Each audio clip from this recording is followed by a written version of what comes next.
Okay, Hip Hop Weekly All Access. This is Brianna, and we're here live today with some great electric holistic doctors. How y'all doing today, guys? Hey, we're doing great. We are doing absolutely awesome. Apart from the Brazil loss, we're doing fantastic. Yeah. Okay, well, introduce yourselves individually. I guess we can start with you. All right.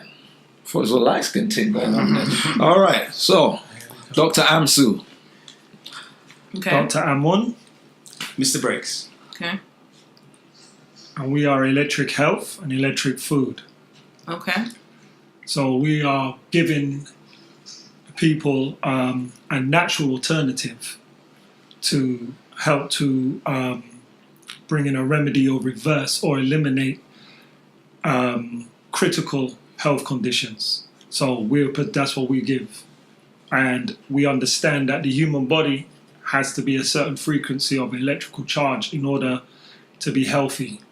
So the human body can pretty much heal itself throughout anything if it's taken care of and it's kept electrical. So that's what we are presenting with our information, our meal plans, our supplements, just basically our whole life. When you say holistic, we have to cover everything. You know, the way you eat, the way you sleep, the way you wash, the way you exercise, the way you breathe. The amount of sun you get. The amount of sun, yeah. So it's everything. Okay. All right. What it is that allopathic medicine, Right. it does not address reversal or cure. It doesn't heal people. To put it bluntly, there's no healing. So when you're dealing with, Western or allopathic medicine, it's all about management of chronic conditions or, management or treatment. There's no cure. In fact, the word cure is very taboo in the medical field. It's frowned upon. Right. It's very taboo. So our whole thing, what brought us to this was we wanted to stay away from just making money out of people by saying, here's something that you can live with your condition. Nobody wants to live with a condition, any kind of chronic condition, if it's metabolic or autoimmune, if there's inflammation and you can't get around, you're not efficient. Who wants to do that? Nobody wants to do that. So our whole thing is, okay, let's reverse that condition. You don't have to pop pills and be like, oh, you got a pain. Let's have something for the pain, but it doesn't get rid of what we call the etiology, the root cause. So the whole thing, when we do our research, whatever condition somebody brings to us, whether we know it already or it's something that's brand new, we do the research to find out, okay, what's the root cause? Is it toxic? Is it something that's caused by inflammation? Is it something that's going on in the body that has been caused by, pesticides? Or is it something that's caused by, injury? We find out the root cause, and more often than not, it's something that's biochemical. So we address that situation, whether it's a deficiency in a mineral or nutrient that the body needs to operate, or if it's a poison that's got in, or toxin that's got into the body, or virus or bacteria. So we get rid of it through our herbal remedies. That's what Dr. Amon was talking about, Electric Food, which is our formulation, our supplement side of what we do. And of course, we have a passion for it as well. Okay. All right. So we studied at the London University, and it was while we were studying at London University that we became disgruntled with the whole medical industry, because we quickly found out that it was about management and treatment and not about cure and healing. So we left out of that situation disgruntled, and it was through the likes of Dr. Sabi that we rediscovered our love for the pursuit of healing people. So while over here in this country we jumped back onto the wagon and went all out, studying herbal remedies And one of the things, just to interrupt, was personal. Like my first patient or client, so to speak, was my father, who was suffering with prostate cancer.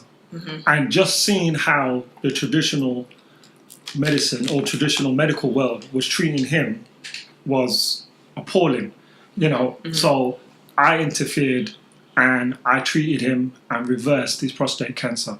So me doing that was not just something to help my dad out, but it was also it was also what's the word am I looking for? Confirmation that the body, once it's treated naturally, it will help to reverse any form of condition caught at a certain time.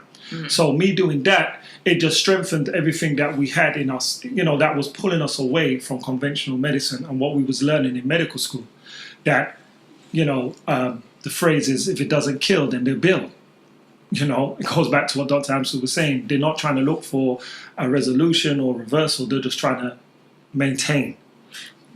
Because I know a lot of people call, cancer like the silent killer. But I have relatives that died from cancer. Also, once it gets into your system, you can go through the chemotherapies and everything, and it's like it's still eating people alive. So you're saying your approach is pretty much the best way to go about the treatment? Do people still have to go through chemotherapy? No, that's right. Because chemo is poison. You're actually poisoning the body terribly.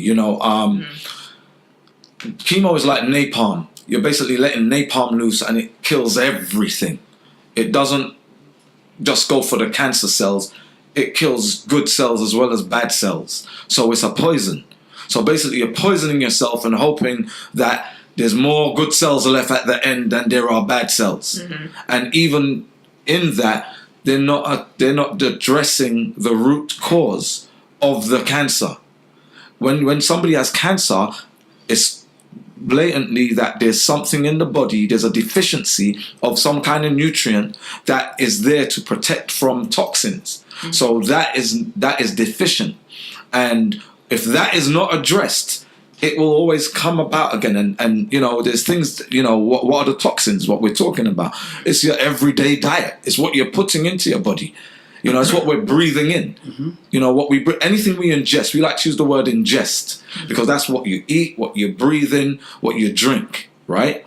And this is the way our poison gets into the body, right? Either it's through the nostrils or some people mouth breathe through the mouth or through your skin. So, and this is the thing, right? A lot of people use, especially women, like nice fragrances when they put on their lotion or whatever. If it smells like, smell that, smells good. But that is all flavor enhancers and fragrances that are full of phthalates and plastics that cause serious damage to your internals. Serious damage.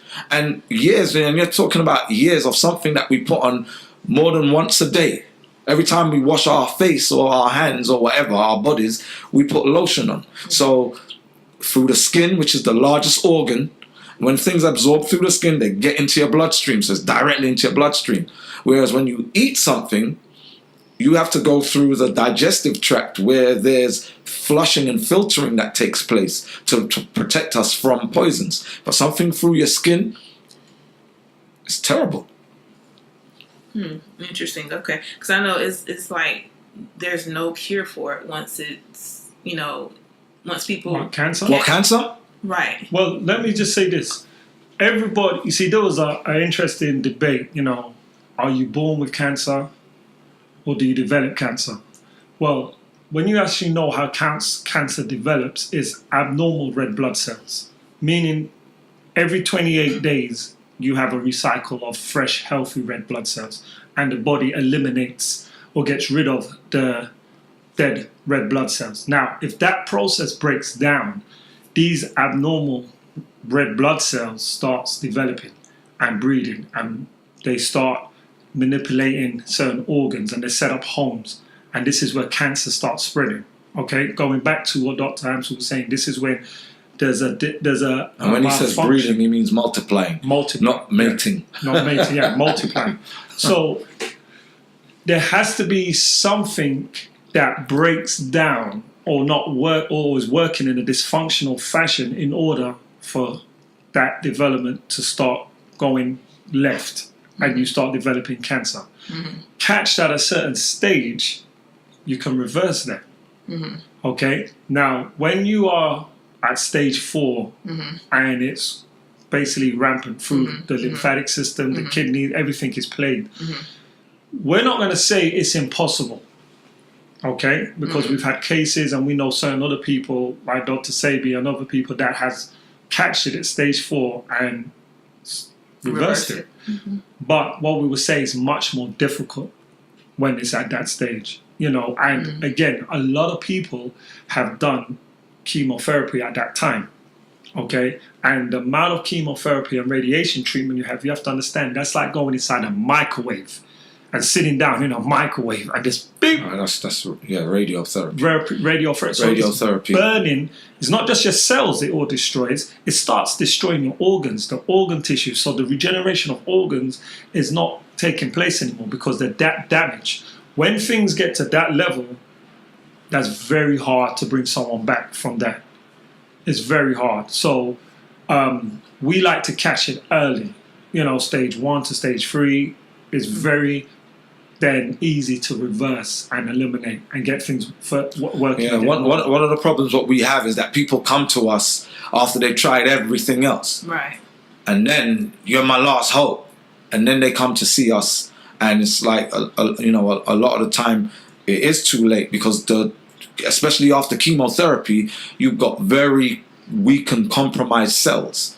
And we have to get rid of the toxic situation, you know, legacy or the fallout after chemo. The aggressive. Right, it's absolutely aggressive, and it's only supposed to be for a short time. But some people have chemo, then they think, all right, it's real, you know, there's relapse, then they go revert back into cancer, more chemo, so their bodies are very weak. So part of healing, part of reversing any disease, first stage is always detoxification. But when you actually create toxins or put toxins into the body to combat another toxin, now you've got a double situation. So that's why we don't like the allopathic method of doing things. And I think what's important to add here as well is that, you know, our paradigm is really about preventative lifestyle, right? Because as Dr. Amsu was saying, people go online, they get to the last resort. You know, I get the phone calls. Sometimes they're scrambling around trying to find who to reach. They go to the website, you know, they'll find my number from somewhere. They'll call me, and, you know, I've had couples from literally all over the world calling and said, you know, their dad's got prostate cancer. He's, you know, stage 3 or 4. They've tried this, that, and another. What can they do? And then, so we're trying to scramble around to get them on a paradigm, or to get them onto a program that can, first of all, sort of halt the situation and reverse it. And as Dr. Am said, unfortunately, at a certain stage, all we can really do is prolong their life, right? And give them the opportunity or the hope that they can extend it because they've come to us too late. But the root cause of that is that they've been living a toxic lifestyle forever. So what we really preach is to live a preventative lifestyle, right? So if you live a lifestyle void of toxins, you know, minimize the poisons you take, whether it's, you know, alcohol, whether it's smoke, goodness gracious, you know, processed foods, processed meats, the dairies. If you minimize the toxins you put into your body, the less likely you are to develop chronic diseases. So absolutely, we can talk about curing things all day long, but, you know, the best way to cure things is don't get it in the first place. Prevention is better than cure. Absolutely. Right. So a lot of our programs are actually geared towards a preventative. Lifestyle. Okay. Talk a little bit about your nonprofit foundation. How do you pronounce it? Tamari. Mm-hmm. So there's really, I guess, 3 arms of our business, what we promote, right? Okay. So Dr. Amsu, Dr. Amwin, for a long time, for a number of years, have been going back, sort of contradicting myself, curing people, working with people on their nutrition. Literally started out with family, friends, and then, you know, family members of friends. And that started to grow, and it came to the point that, you know, their phones are ringing off the hook, right? You know, help me, help my mum. And so it quickly developed into basically a business, right? Sort of a mum and pop type business. Okay. And we quickly realized that the actual, I'm going to talk very quickly about, you've heard of food deserts, right? So most of the world, we live in food deserts now, whereby we just don't get quality food, especially in inner cities. You know, if you still eat meat and fish, I guarantee you the meat and fish you eat, if you live in a landlocked inner city, it's pre-frozen. Even if it's fresh in the fridge when you buy it, it's been in the freezer. There is no fresh produce, no fresh meat, especially in most middle America. Even some seaside resorts import fish from China and you know, other countries.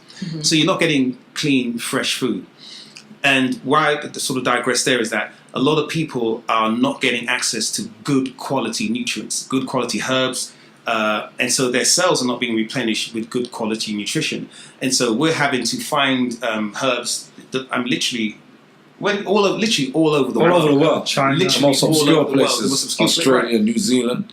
Right. And so what happens is when someone's suffering from an illness, sometimes what they need to help them sort of reset their body ends up being quite expensive because they've not been living a healthy lifestyle for literally sometimes since they were born. They're 30 years old now, and they've got some accumulated disease because of years of eating meat, processed meat. In fact, meat they thought was good. I said, I'm not going to eat pork. I'm going to eat luncheon meat and turkey and sliced turkey. Processed meat is processed meat. Some of the processed meat you get for sandwich meat is worse than the actual. You're better off eating pork than you are eating sandwich meat. Anyway, I digress again. And so what tends to happen is that we run into people that need help. We help them as much as we can, but they really can't afford to follow our paradigm. They're not used to it. If we tell them, listen, you need to switch to a plant-based lifestyle, first of all, mind blown, which is why we developed our transition meal plans. Where they live, they can't get good produce. You know, they can only get. It's funny. If you go to most grocery stores, you go to the vegetable department. Have you noticed the produce is exactly the same vegetables and fruits in every single store? It's the same apples, it's the same onions, it's the same potatoes. So everyone, I don't care how fancy the store you go to is, you're probably getting the same quality produce. Again, point to say that a lot of people just can't afford now to correct that. So we found that we wanted to help. So whilst we're putting together our for-profit businesses, right, we're trying to grow this, and we'll probably talk about that a bit later on. We felt that we wanted to establish something that we could help evangelize our message locally, you know, globally, as far as people want to hear us. And we also want to do some outreach because I'm telling you, they may not want to say it, but I've been with the doctors and we've been in a grocery store and people have come up to them and they've tapped, hey, are you Dr. Amsu? Listen, you don't know who I am, but I follow you on Instagram and you may not remember me, but, you know, my mum had such and such disease and this, that, and the other, and they start laying. And in the store, these guys are doing a consultation in the store. That's outreach, right?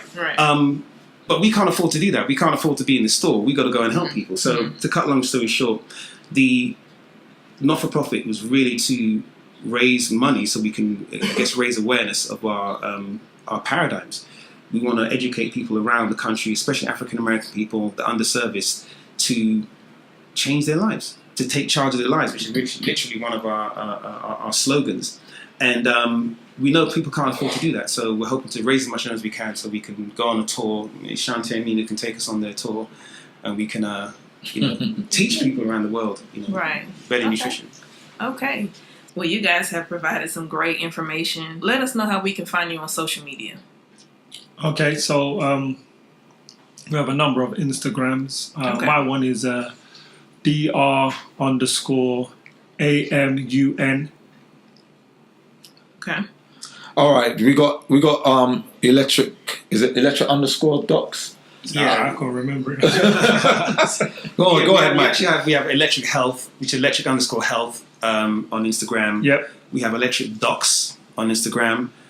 And we actually have Electric Health on Facebook. Okay. But honestly, if you really want to interact with us and learn about the organization, go to electrichealth.org. Okay. Because from electrichealth.org, you learn about us, you see our bios. We're launching a TV channel on YouTube. We've got a number of projects out there. But yeah, Dr. Amsu on Instagram, Dr. Amun on Instagram, and electrichealth.org. Okay. And yes. PR ladies. Yes, we do. Shantae and Mimi. Which IG shall I give for you guys? Oh, Shantae Lashley. Shantae Lashy on IG, and she And is she is Mimi Mimi. She on IG. underscore is underscore me. She's got a lot of underscores because she's like, she is underscore Mimi. I don't know. You'll find them. Trust me. You put it in, it pops up. Okay. I do it all the Okay. time. Okay. I want to say a big shout out to Hip Hop Weekly for having us, Electric Food, Electric Health. I'm Dr. Amon. Mr. Breaks right here. And Dr. Amsu. And we're the good old boys. Don't. Wait,